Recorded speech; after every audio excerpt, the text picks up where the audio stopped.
Alright, so AMVR reached out and sent over a bunch of the Quest 3 accessories for me to review. Having unboxed, tested, and actually used these accessories, I would say some, if not all, are pretty essential for any VR setup. It's been quite some time since they sent these over, 2 months to be exact, and like everything else on this channel, I'll always give you my honest opinions. And thanks to AMVR for reaching out and sending these products for me to review on the channel. Since I got these accessories in the mail, I've basically from head to shoulders have been dripped out with everything AMVR related daily driving my Quest 3. In specific order, I'll go over a total of 6 products, including their VR carrying case, comfortable head strap, portable neck hanging power bank, upgraded facial interface, silicone controller grip covers, and lastly their silicone interface. So let's first kick it off with their VR carrying case for Quest 3. First impressions out of the box, and having used it, this case is pretty well built and premium feeling. Hard shell case on the outside to protect your headset from the harmful dangers of the world, but in the inside it features a soft white velvet lining that is really soft. It's also compatible with older headsets like Quest 2. It's able to be compatible because of the fixed straps to keep any headset in place, including supporting other third-party head straps like BOBOVR's M3 Pro with Quest 2, and funny enough, even my Oculus Rift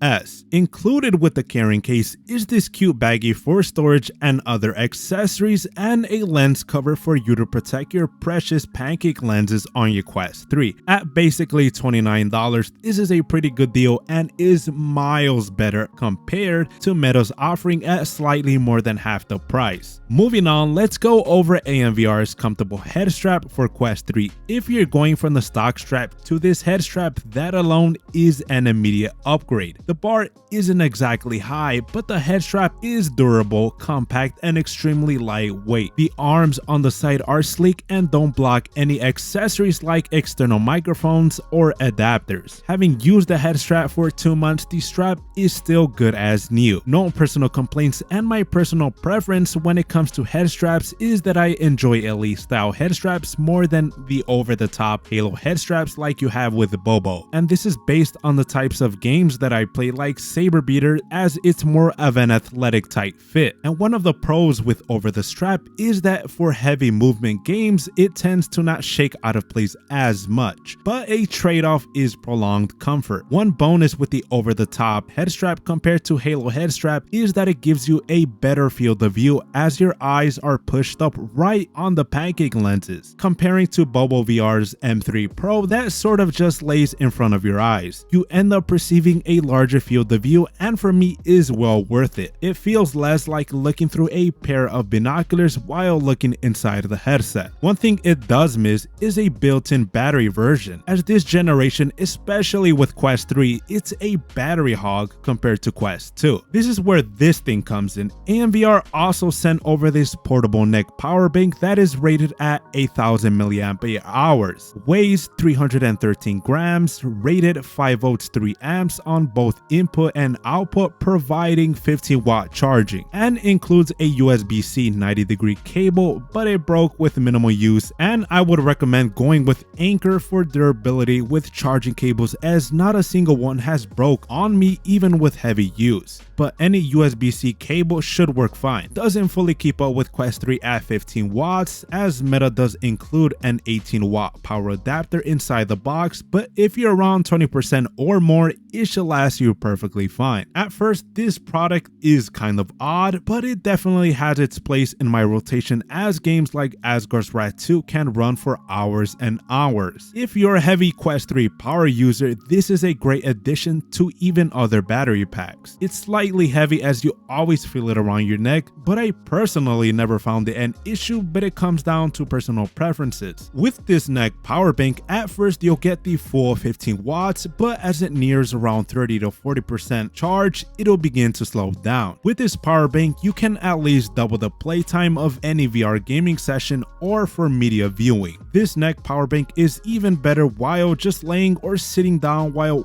consuming content on Quest 3. It's summer and yes, it does get warm, but not to the point where it becomes uncomfortable. This power bank is very niche for a specific niche, but I quite like it. For my use case, it's very fitting. For $32, it's a pretty neat accessory, a bit pricey, but considering it literally hangs on your neck, I find it worth it, and I'll definitely keep this in my rotation. Next up is AMVR's upgraded facial interface. It includes little vents on top, on the sides, on both the left and right side for heat dissipation and reducing fog. For me, this is a great bonus, as during winters, foggy lenses are really annoying. It also has 3 depth choices that best suit your face shape, and I keep it on the lowest setting to get the best possible FOV, and the comfort is pretty good. With the combination of AMVR's Headstrap and paired with this AMVR facial interface, you get the best possible FOV out of any combination I've tried. Comparing this to the stock facial interface on Quest 3 and the silicone interface from Meta, this is slightly more comfy. Included is the PU leather facial interface pad pre-installed, and you get to choose whether you want another PU leather interface or, as I got, an ISO pad that is super soft. I wish they shipped a padded silicone integrated facial interface, as I tend to use the headset for exercise as well. Don't know how the padding holds up, but if an update ever comes up, I'll pin a comment on this video. Overall, great accessory and probably a second favorite behind the Headstrap, and this interface on Amazon goes for $30 with a $5 coupon applied. Now with these silicone controller grips. First off, these grips are a must-have, especially with Quest 3's new Touch Plus controllers. It just adds, whether for games or media viewing. Installation includes a battery replacement cover that works for ease of access with the spool tab, but I don't use it, as every time I swap the battery, I just remove the whole thing, as it's not that big of a hassle. It also has these extending pieces of plastic attached to the battery cover for the silicone to not move out of place. These grips definitely improve the Touch Plus controllers, as it prevents them from slipping away and reduces hand strains from long gaming sessions. When it comes to hand sizes, it should pretty much fit anyone, with these nylon velcro straps for adjustment and how tight you want it. Including these rivets on both ends, you can adjust the strap so it isn't super stiff, and it definitely helps on Beat Saber with a semi-claw grip without covering any of the IR LED lights for tracking. The texture is smooth, but it has little seams, so it prevents random slips. As a quick little PSA, these straps, along with every other branded grips, get loose over time because it's silicone. You can prolong the life of the accessory by simply not overstretching them, and they'll last you longer, and the build is quite good. At $33 is a decent price, but on Amazon you'll often find them at $25 with a $5 coupon, so you can get them at $20. Lastly, the product that I least liked was not necessarily because of AMVR, but generally with attachable and detachable silicone interfaces. This one from AMVR for Quest 3 only really works for the original stock interface, which really limits its functionality. It doesn't even support their own interface, and likely if you're a power user with Quest 3, at some point you'll at least look at other options to improve comfort / usability. But for $13, a little bit priced high even with 10% off, but it does the job if you still use the stock interface. I would recommend just saving up a little bit money and going with Meta solution for a silicone interface at $40.